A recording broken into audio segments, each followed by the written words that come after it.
Welcome to the Seventh Floor Show. I'm Tanner Rebel. Alongside me, we have Joe and Justin. And how are you guys doing today? Doing good, doing good. Same, doing good, moving on. This is our Boston Bruins podcast for Trifecta Sports Network. The Seventh Floor is an interesting part of TD Garden. Do you guys know what goes on the seventh floor? How about you, Joe? Seventh floor, isn't that the highest level you can sit? That's right below the press boxes. Am I wrong? Justin, do you know? The ninth floor is the promenade. I think the seventh floor is where Jack sits. Yes, it is. So that's the seventh floor. We were it was voted. This name was voted. We had a couple really solid names to go on. We had a bunch of suggestions. I think we had like 25 suggestions or something like that. And then we ended up voting and having this being voted the name. So thanks to everyone who voted for that. This is our weekly Boston Bruins show. We'll give some thoughts, some commentary about some stuff going on. Obviously, right now, a lot of the talk is going to be David Pastrnak, but we're launching this for the rookie camp, which starts on Thursday, September 7th. And then we'll have the big camp is a week later on the 14th. You had some captain practices as well. So there's a lot of stuff to get to. Opening thoughts, guys, about the show. What are you feeling about the Boston Bruins right now as we get ready for camp? I mean, in regards to the name, big fan of seventh floor. Big fan. A bunch of good names, like a bunch of good fan suggestions. But I'm very, very happy with the outcome there. Big fan of seventh floor. Yeah. In regards to the podcast, I'm stoked to get it started. Like you said, like there's very few things that we can talk about like right now at like the very end of the off season here, but come a few months from now, like we're gonna get rolling and it's gonna be, I don't know, I'm wicked excited. I'm stoked. Justin? Yeah, regards to the name, I mean, I like it. I know after we got voted in, I thought it was a great idea. And then shortly after, I came up with I wouldn't say a better idea, but another one. It was the Causeway show. You sent me that, and I was like, there's so much stuff used about Causeway. You have the Causeway crowd. I know. There's so much stuff where it's that's why I realized that it wasn't that great because it's just such an easy in. With the seventh floor, it's kind of different. It's more niche. And I'm excited to be able to talk about the Bruins on the podcast. Should be good. Should be fun. Bruins should be okay this year. It's going to be an interesting show because we're a little bit different than a traditional podcast where we have this video format as well. So we'll be on Facebook. You can follow us at Trifecta Sports Network. So / Trifecta Sports Network on Facebook. You can also follow us on Twitter at Trifecta Network. We also got a show Twitter now, which we're trying to build as well, right? Yes. So we're trying to build that as well. But you'll be able to listen to this on YouTube, on Facebook. And then in terms of the audio format, the traditional podcast format, that'll be on SoundCloud, iTunes, TuneIn Radio, and the Google Play Store. So kicking off, talking about the hot topic right now for the Boston Bruins. And this is something that I actually heard Cam Neely talk about when I was in Providence for the Fan Fest this past Thursday. And it is David Pastrnak. This is 34-goal scorer last year for the Boston Bruins. This is probably their best forward or their best pure puck scorer. And right now, he's still a free agent. He's an RFA. They've reportedly gave him a 6-year offer, a 7-year offer with the same AAV of $6 million per year. And then more recently, an $8 million deal, 8-year deal, which is what his camp reportedly wants as well. So, guys, what is your thoughts on the Bruins offer and kind of what's going on between the two sides right now with these reported deals?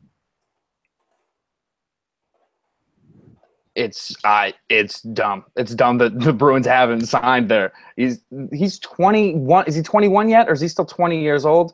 He's 21 years old right now. He's newly 21 years old, like 30-plus goal scorer last year. I don't understand. I understand that there's negotiating to be made, but it's getting to a time crunch right about now. Getting a week before training camp and still debating with this guy, like, it shouldn't be a question of are we going to sign Pastrnak, and I'm starting to get worried that we're going to say goodbye to another future all-star, like we've become so good at doing. Right. In the past, you've seen guys like Tyler Sagan and Phil Kessel kind of leave. Dougie Hamilton was a more recent guy. He's not an all-star, but essentially a good player as well. And when Don Sweeney took over, I think this is kind of like they have to sign David Pastrnak, because when he took over, one of the comments he made was, we're sick and tired of seeing our young talent be kind of all around the league. Yeah. And they can't let Pastrnak go. But that being said, is Pastrnak worth the $8 million reported what his camp wants? $8 million is a big number, and I don't think Pasternak's worth $8 million, to just be blunt. I don't think he's worth $8 million. But what I do think that Pastrnak is looking for, I obviously am not sitting in the room with them, but if there's anything that I can imagine, that the longer deal this is contract negotiating 101, but if they're working out a long-term deal with him, he's going to want more money per year. You're squandering his time. He's a young guy. You're trying to sign him for 8 years. Yeah, he's going to ask for over $7 million. I think like guys like Marchand even if you go outside the sport, like Mookie Betts, like 1-year deals, like they stay short term because they don't want to get their time squandered in one place, or they don't want to get trapped somewhere. And I think that could be Pasternak's like holdup right now. To me, that's the most logical explanation as to why this is taking so long. Justin, your thoughts? I have a longer thing in my mind with it, but what's your thoughts first? Yeah, well, the first thought is, why didn't they sign him forever ago when, if they knew this contract was coming to an end, and they should just give him an extension then, and they, just be like, oh, here's another 2 years or whatever.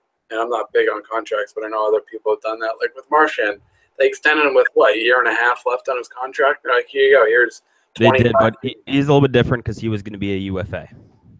Yeah, and then with the negotiations, I've been reading that Pasternak's referring a lot to the dry cycle. Yeah, that's reportedly what he's looking at, that $8 million AAV. Yeah. And if you're going off of strictly points, they're pretty much identical in point production. I think maybe Draisaitl might be a little bit better, but just because he's a center, so he plays a little bit more of an all-around game. But other than that, I don't know if Pasternak's worth 8, but for what the other guys are later on the league, he might be if you want him long-term, like Joe was saying.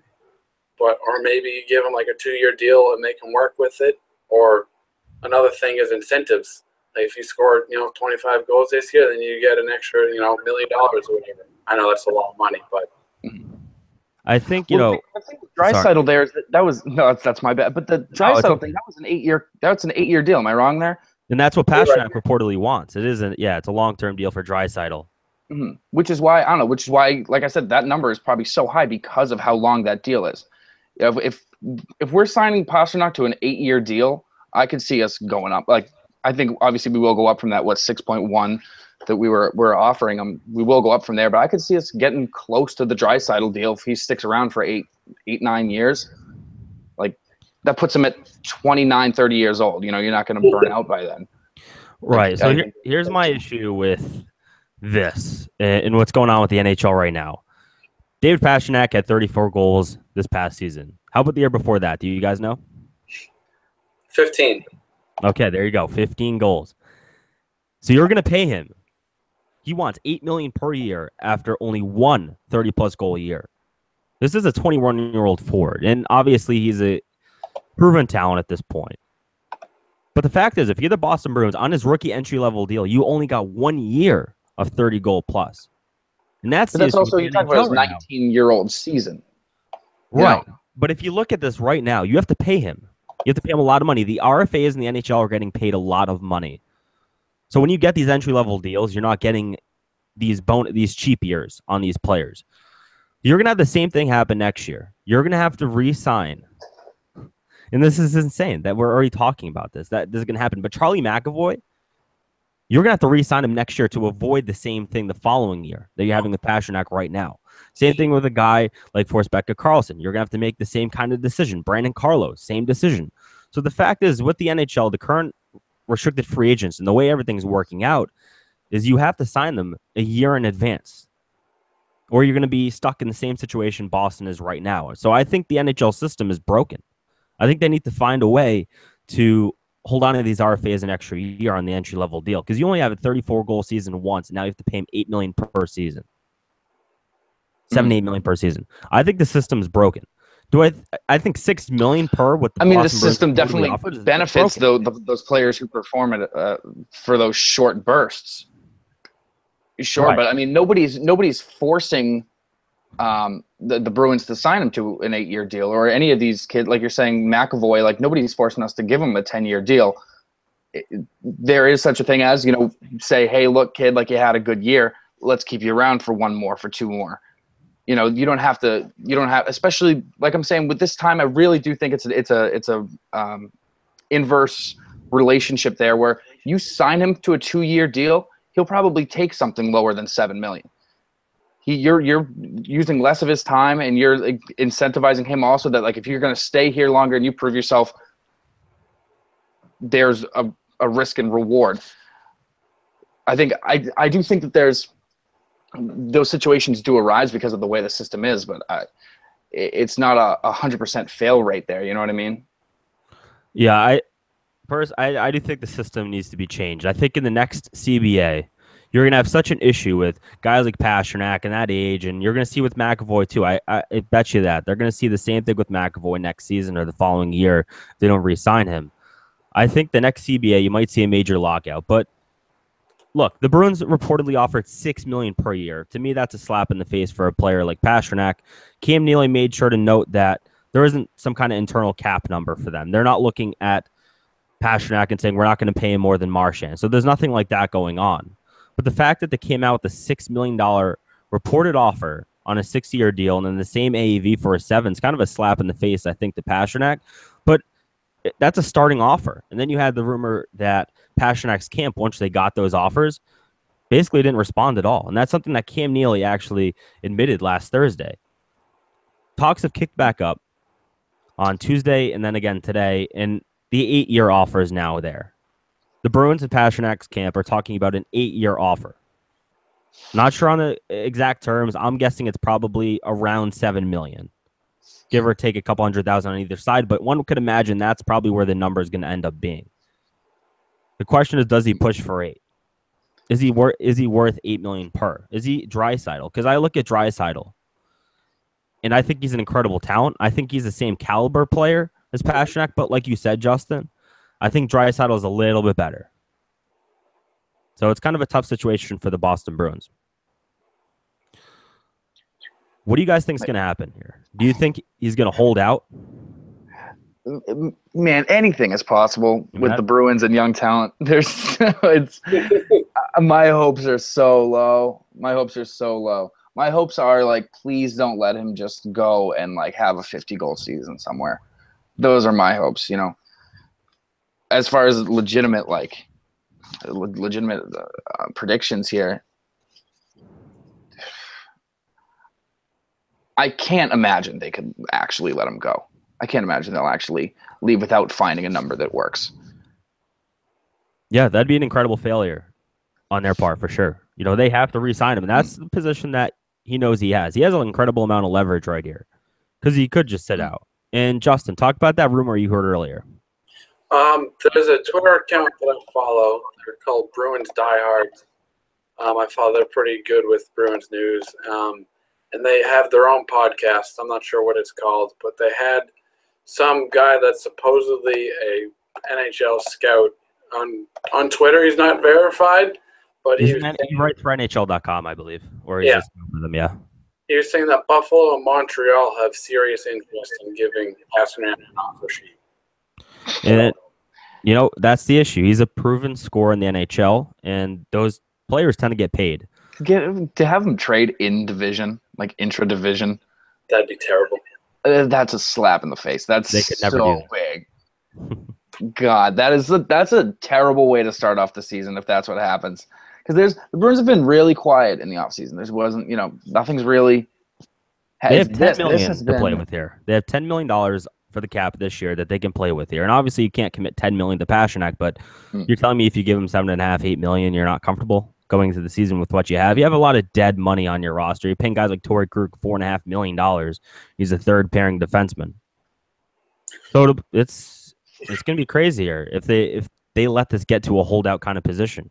Because you have seen it in the past where players will kind of force their hand. And if you're Pastrnak, you look at this Boston Bruins roster and you say, well, there's not that many scorers on this team, so they can't really afford to lose me. Exactly. So Pastrnak, it's all in his court. He has all the power here.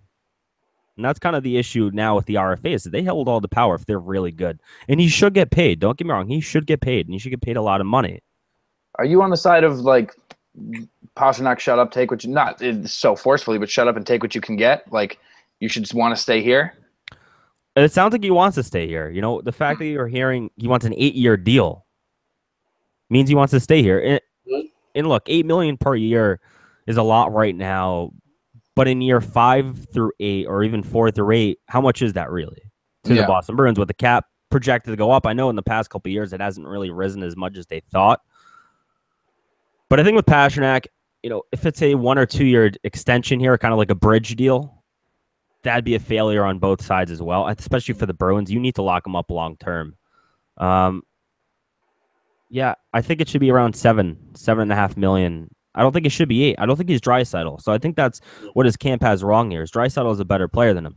Well, the thing is, it's not just is he a better player. It's like, is Pastrnak as big of an asset to the Bruins as Draisaitl is in Edmonton? Is it? Yes, Edmonton. Yeah. And is he as vital? I mean, I think it's an easy yes. I think it's an easy yes. Like him and Marchand, get rid of them, and we score 7 goals all season. Like, he's so responsible for our offense. Like, and he's so young. Like, I can't believe the conversation's even gotten this far. Like, I'm starting to sweat. You know what I mean? Like, I'm waking up and checking Twitter for every day. Like, first thing, like, is there a signing? Is there, like, tell me they came to an agreement. Tell me they came to an agreement. Because to me, he is worth 8, or, like, you know, whatever that cap number is, like, not a full 10, but he's worth it because he is worth more to the Bruins, not because he is a great player that he only was for 1 year. I'm not saying that 1 year has proved him to be, you know, a superstar forever, and he's a perennial, he's going to be a Hall of Famer, this Pastrnak kid. Like, but he's right now so vital to the offense that I can't see us even getting into the playoffs without Pastrnak, let alone, like, matching what we did last year. Yeah, the only problem I have with the long-term deals is I always fall back on the Mark Savard deal. You know, he got like the 8-year deal, and then a year later, I know that's very rare to happen, but I mean, he had a major injury, and now his career is over. That just, every time long deals come up, I get afraid that, you know, first game after getting the deal, you know, the guy almost dies, has a heart attack, he can't play hockey anymore. Yeah, you know, the incentive thing, it's a tough road, because if you give him an 8-year deal, is there that incentive going to be there? You know, is he playing for that contract? And I think if you want to go and if you want to win in the next 2 years, next 3 years, I think a bridge deal probably makes more sense for you, especially if you do believe that this young talent you're drafting and bringing up through your system is going to be good. So I think the 8-year deal and the long-term deal in sports is an interesting conversation to have. Personally, as a team, I wouldn't want to have too many long-term deals on your books, but the fact is he is 21 years old. Those Savard injuries are very rare in terms of happening. Definitely, but it's an 8-year deal. He's 29 years old at the end of it. But, you know, 8 years is insane. That's a lot of time and money to commit to one player. I mean, we just gave that to Marchand. And after 1 year of success, they're going to give it probably to Pastrnak, which that's why I say the system's broken. 1 year that you've actually seen this kid. And granted, it was under Cassidy, so a little bit different. But 1 year, that's all you got. Now you have to pay $8 million per year. Pastrnak underperforming this year? Could he have 34 goals again? Would that be an underperformance? I'm saying closer to that 15 mark. Oh, no, he won't. No. Minimum he'll score is that he'll get at least 25, in my opinion. Yeah. I think he'll get at least 25, but he's not going to have as many looks as I think he'll had last year. I think there's going to be more offensive talent around him. I think guys like Backus are going to probably click a little bit better this year. So he might not even reach 34. I think 30 is comfortable for him. I think 30 is fine, but you project him to be a 40-goal scorer, right? If you're going to pay him top of the league forward money. Yeah. I don't think you're calling him a 40-goal scorer. I think you're calling him an offensive force on the Bruins. You know what I mean? That he's worth it to the Bruins. But he wants 40-goal scorer money. he wants top goal scorer money. Right, and he's not. Top goal scorer money the on issue the here, team. right? I mean, him and Marchand, like him and Marchand. Right, can't if you're do- talking about on the Bruins, yes, he's going to be 1 or 2 on the team for sure. That's a lock. If he's healthy, it's a lock. If no Marchand's petty healthy, game. it's a lock. Like But he represents a lot too. He's the youth. He's the youth. You know, he's the biggest. Right. You know, I don't know if I can curse on the show. The thing that everybody says at the Bruins management is that like we get rid of our young talent. We don't like nurture up, like that they leave and then fly off into the horizon, and we're left here going, oh man, I wish we should have kept him. If you're Pastrnak, if you go into this meeting, you take the press conference that Sweeney said that comment where I'm sick of all of the talent going around the league. You pull up the video on your laptop, put it in front of Don Sweeney, and hit play. Say, oh, you said this. I'm gonna walk away if you don't sign me, buddy. Come on. Yeah, but it doesn't change that he still did it. Like he has still done it. It's like I don't know. I could punch somebody in the face and say like I am so tired of you getting punched in the face, man. I have no idea why that's happening. Like he was there. Like he's been like I don't know. Like I said, I'm hopeful, but I'm not expecting much. If Pasta leaves, I would be. Trust me, my heart would be broken. I don't know how many games I could really watch without him, or especially if he's in division. Oh my God. They can't afford to lose him. I think we're probably all in agreement with that. I don't think they'll lose it. I just think 134 goal season, and now you're paying him top of the league money. I would have liked to see another year, and I think the Boston Bruins probably would as well. That's all I'm saying. Yeah.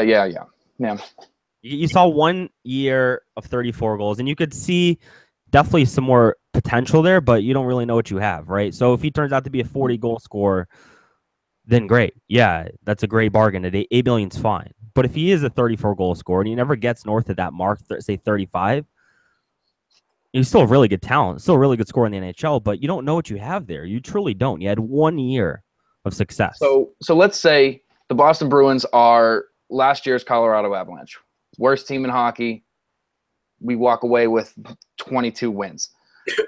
We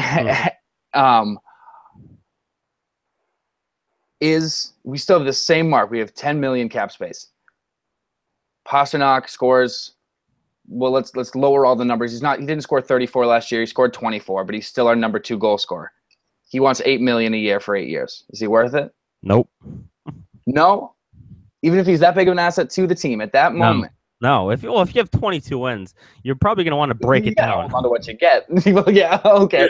I'm saying, like, do you think you hold on to what you got and like you? I think the $7.5 million that Krejci's getting paid is a bigger deal there. I think Draisaitl just like drove up the cost and like. I think he did too. Simon was like, "Oh, I want that toy." And it's Keep in mind, man, like you're not that. Sorry, like. Keep in mind, Draisaitl's being paid by Chiarelli over there.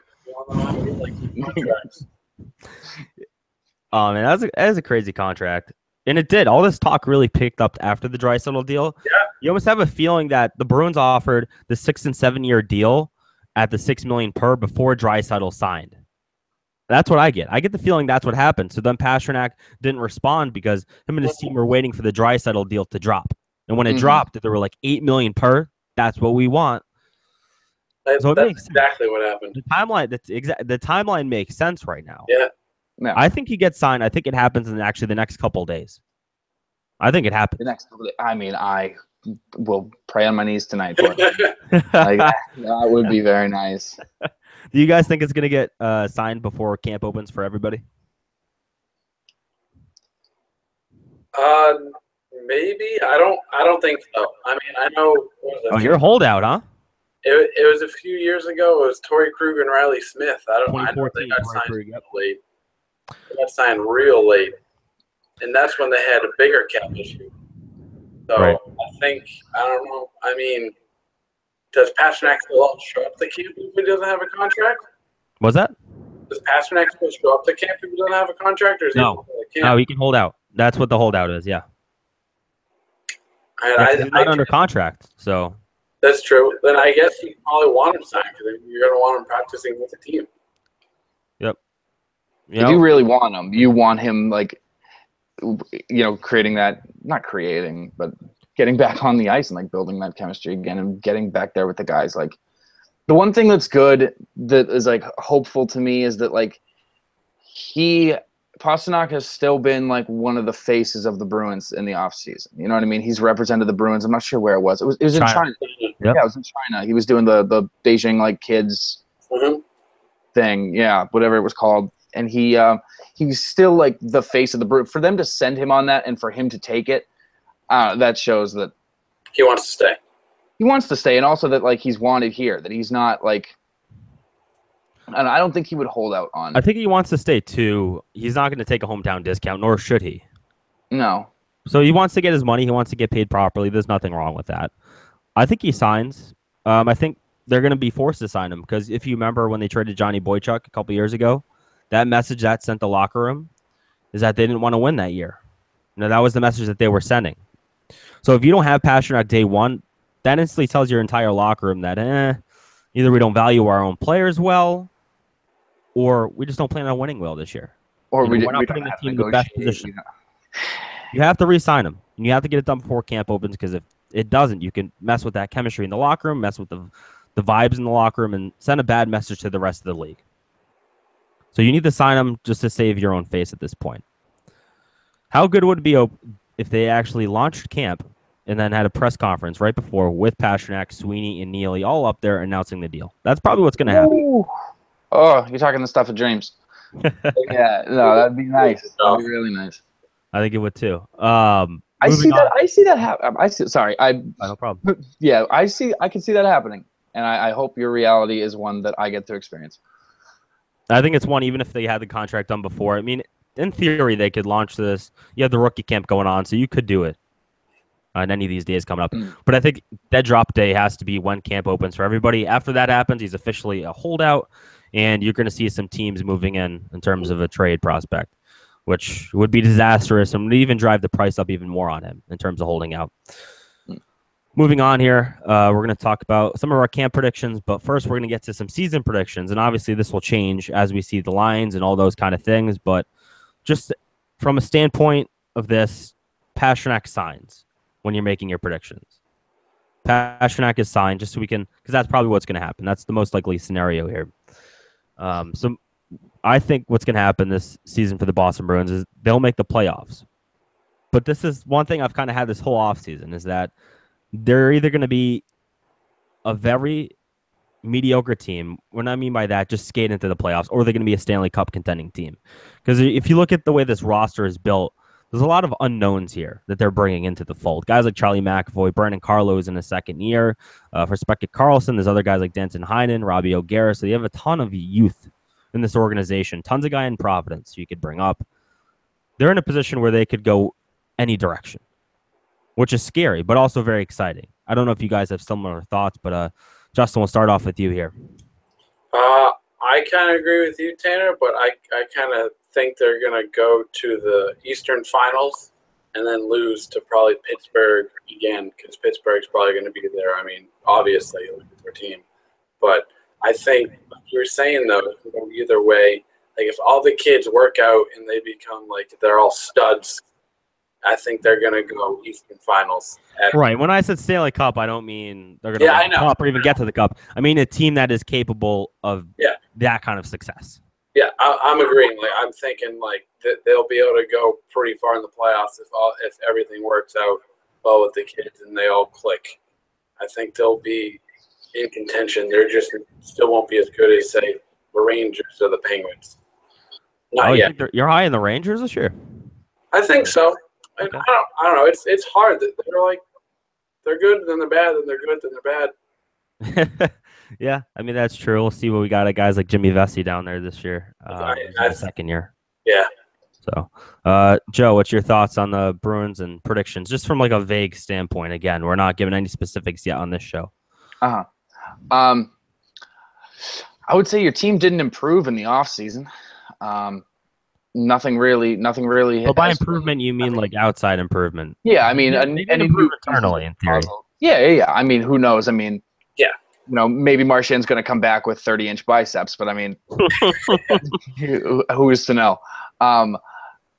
I think that you got a lot of young talent that's still learning. And I think you got some old guys that are only getting older. I don't think this is, I don't know, maybe call me a pessimist. This is not the greatest I've felt going into a season. Just because, I mean, McAvoy and Carlo are leaning on Chara heavy, you know. And Chara's on ice time has always been high. It's always going to be high. And him getting up in years is not helping that. You're either sacrificing some quality of play, or you're hurting him by leaving him out there, or you're keeping him off and then you're losing size. Like, there's just no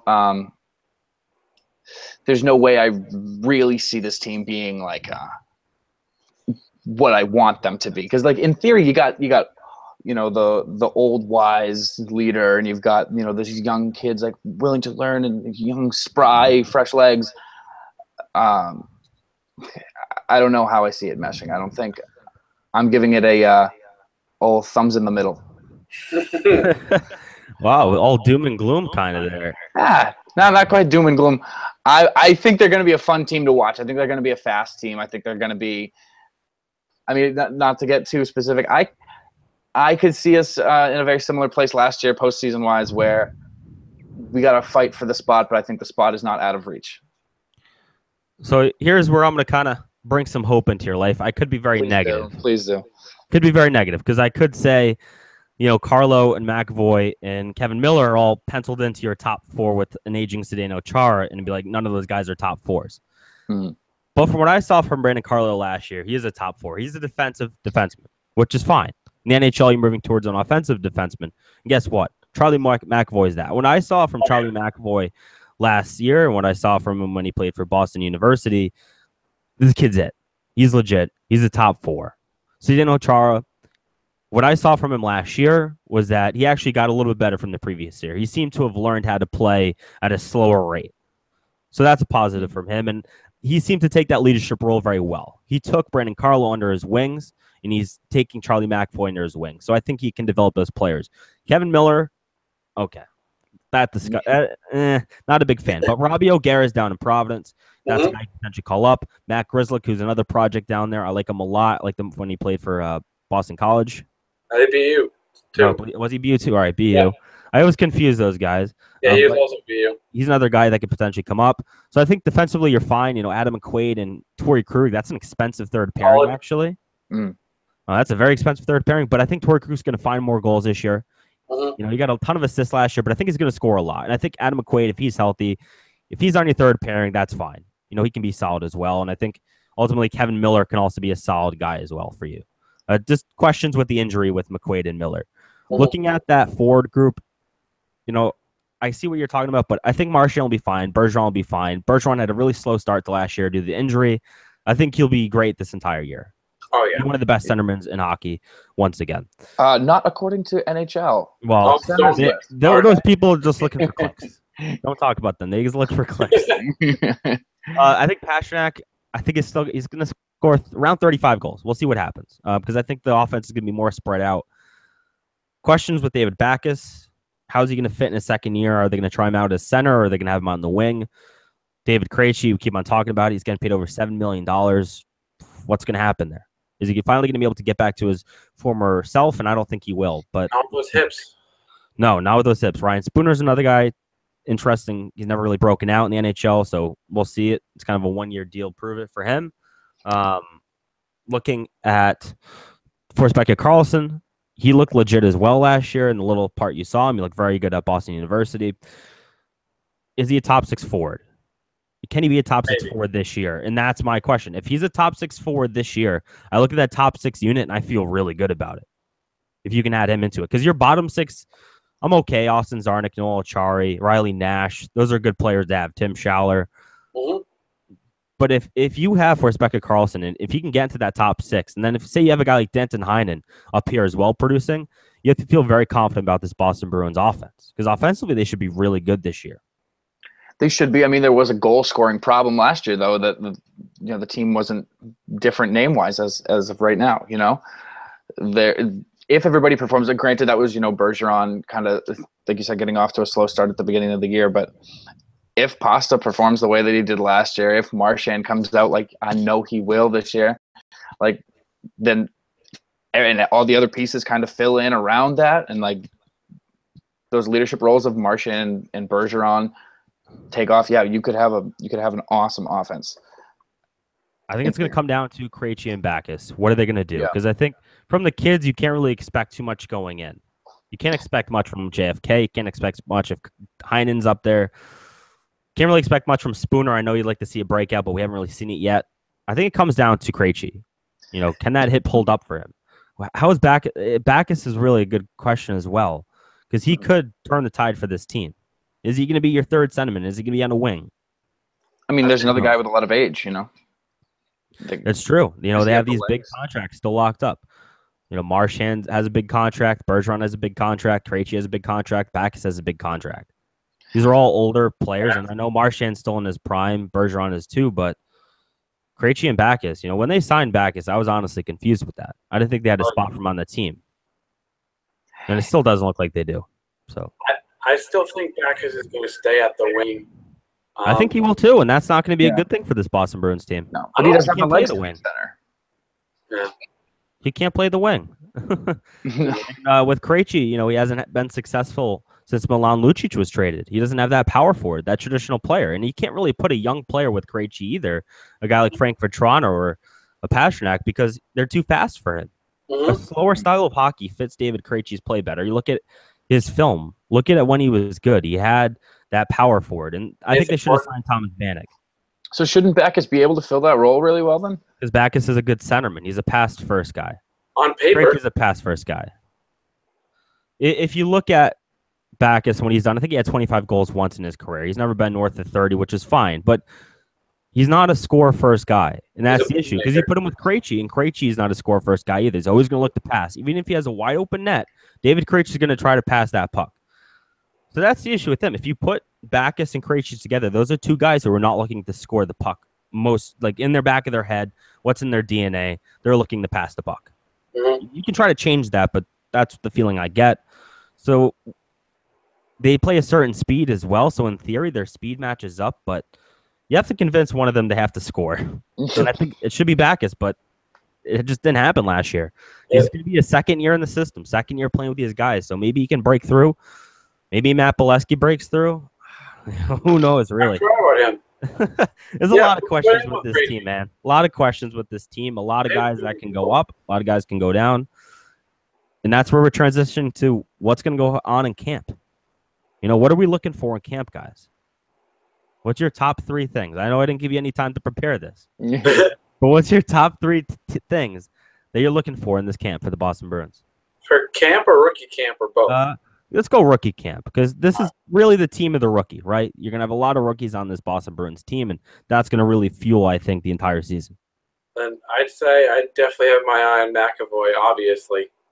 I mean, who knows? I mean, I know people think he's like the second coming of Bobby Orr, but he's not. Relax. If he's played 6 games. 6 games. That's it. He needs to be the second coming of Bobby Orr, though. I know. So he's on the list. He has potential, and he played really well. He looked very confident in those 6 games he played, especially being thrown into playoffs at that high intensity. And then another guy, Anders Bjork, he's been on my radar ever since I saw him play at Notre Dame. Right, he's a big guy too. That's a guy who can break through for them as well. He helped Notre Dame go deep in the Frozen Four last year, and then he was also a Hobie Baker finalist for MVP of college hockey. He didn't win, but I mean, he's still a finalist. He was phenomenal down there. And I don't know, number 3, I don't really know. Maybe one of those rookies from, maybe Rob O'Gara or Heinen, like you were saying, or one of those guys that's kind of a rookie, but also had time up in Boston, but he still classifies as a rookie. Yeah, there's O'Gara is there. Yeah. So the third guy is going to be a sleeper that you don't really know who he is, but he could have a breakout camp, and then all of a sudden he earns a roster spot, and this other guy gets sent down instead. Right. Joe, yours? I am so much less concerned with rookie camp than I think I should be. I understand this is such a young team, But to me, like those rookies, them performing is great, but them learning is really way more important to me. Like McAvoy has said multiple times, like learning under Z is like he credits to like his ability to pick up the NHL speed so fast. Like he went from playing in BU to playing in the Stanley Cup playoffs in a matter of like 3 days. Yeah. So to be able to pick that up and to be good too, to be good enough where people are comparing you to Bobby Orr, like that's pretty good. He credits it to Zdeno. So I'm more interested to see like once the regular camp comes along and to see those guys kind of continue to learn from him outside of the context of the Stanley Cup playoffs. I really respect Chara as a leader. I will give you this little side tangent tidbit, though, just because this is episode 1. Something you guys should know about me is I am not a Chara fan in any other regard. Brother! I'll defend. I will die on the wall. I am on the wall for Zdeno Chara. I am not. Wow. There's so few of us, Justin. I can't believe you exist. Wow. Hey, I'm not the biggest Chara fan personally, but the fact is you don't win 2011 without Zdeno Chara. And you can bitch and moan about his contract. But without the contract, you also don't win the Stanley Cup. And the fact is, look at his age. Look how old he is. He's old, and he skates like a giraffe or walk, man. He's not. I don't like him. He has that long stick that he just pokes. They made an exception. Yeah, I could be in the NHL with a 12-foot stick. Like that bubble hockey foosball thing. This is a guy on the back end of his career, and now people are trying to poke him. I hated him in 2011. I hated him before that. I don't never liked him. All right, great. You guys don't like winning the Stanley Cup? Granted, it was only 1. They should have won 2. But... Hey, I just don't like the captain that led us there. I like the cup and all that. Yeah, I think you should. If he truly is helping guys like McAvoy, Carlo, and young defensemen go along, that's great. He's worth every penny you're paying for him. Yeah, I think the fact that he was your top defenseman the last couple seasons is probably the bigger issue here. Yeah. And I don't blame that on him. That's on the Bruins for not having real defensemen for the longest time. For sure, yeah. That's probably where a lot of it comes from. That he's the guy that I'm supposed to be like, oh yeah, like our ace defenseman. And like, I don't feel that for him. I think like, oh, there's Chara. Yep. Skating, yeah, because he's your best, and you look at him and you're like, wow, that's our best. That really blows. But there's our ace of Spain. So moving on to my top 3, I wanted to say it was Dan Vladar, but Dan Vladar is not going to be. No, he's playing in Europe. He's undisclosed injury. He's a goaltender prospect. So if you look at my 3, I'm not going to say JFK. I'm not going to say Charlie McAvoy. I'm not going to say O'Gara. I'm not going to say guys that have played in the NHL yet. Because I think that's kind of, you could say that. But what I'm looking for Jeremy Lawson. I'm looking at Anders Bjork. I think a lot of hype around him. So I don't know if I should buy in on the hype yet. I haven't watched a lot of him play, so that's what I'm looking for. I have. I'm going to circle in on him, and that's the guy I'm looking at. Jake DeBrusk is another guy. Oh, yeah. I'm looking at as well. So they have a couple different guys. Justin Hickman's another guy I kind of want to look at as well. In terms of name. But it's really down to Bjork because I look at him, and this is a guy that's had so many articles written about him, so many stories, and so many fans that are so pumped up about him. And it's like, I don't really see what the hype is yet. And that's what I want to see. I want to see if the hype is real and if he should be penciled into this roster. So that's what I'm looking for at a rookie camp.